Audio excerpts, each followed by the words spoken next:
melihat tadi karena kebetulan lonjakan harga yang Anda katakan tadi kan tidak hanya minyak ya, tapi juga mencakup berbagai komoditas, termasuk komoditas yang kebetulan menjadi unggulan komoditas ekspor kita. Nah, karenanya ada harapan bahwa windfall di sisi penerimaan itu masih bisa mengimbangi ya untuk kebutuhan subsidi BBM yang memang dibutuhkan pada saat ini.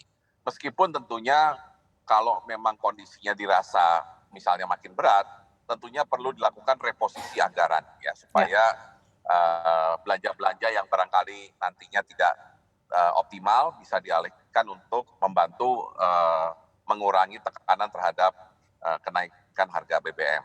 Nah, namun tentunya yang lebih harus diperhatikan tidak hanya minyak ya, tentunya kita juga concern dengan isi yang terjadi pada makanan ya, karena itu yang sebenarnya menyebabkan inflasi kita tinggi. Nah, karenanya kembali lagi sisi produksi, distribusi ini harus dipastikan lancar ya, sehingga gangguan pada produksi dan distribusi tidak akan membuat inflasi kita menjadi tinggi hanya gara-gara keterbatasan atau adanya hambatan pada suplai bahan makanan dan minuman. Oke. Pak, di tengah ancaman krisis energi dan juga krisis pangan, based on data IMF, Presiden Jokowi beberapa waktu lalu menyebutkan kalau 60 negara di dunia ini terancam bangkrut, bahkan 42 negara diantaranya ini akan menuju ke sana. Nah, sebetulnya sejauh apa sih kebangkrutan negara-negara ini di negara-negara Asia dan juga tentunya Indonesia? Apakah Anda melihat Asia ini menjadi salah satu wilayah yang cukup rentan mengalami kebangkrutan? Dan apa sih Pak solusi untuk preventif dari ancaman ini? Kalau saya melihat secara wilayah, Asia justru adalah wilayah yang paling kuat ekonominya. Meskipun barangkali karena ada pemberitaan mengenai Sri Lanka, seolah-olah ancamannya ada di Asia. Tapi kalau melihat potensi negara-negaranya mungkin lebih banyak di luar Asia, ya. Oke. Apakah di Afrika, di Amerika Latin, atau Amerika Tengah misalkan. Nah, tentunya masalah definisi bangkrut ini juga harus dielaborasi lebih jauh.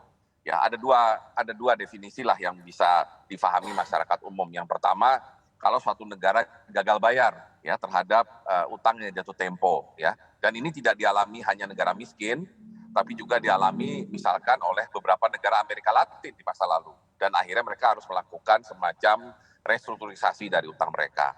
Atau dia adalah ketika suatu negara mengalami pertumbuhan ekonomi yang rendah atau bahkan negatif, di sisi lain inflasinya menjadi tidak terkendali.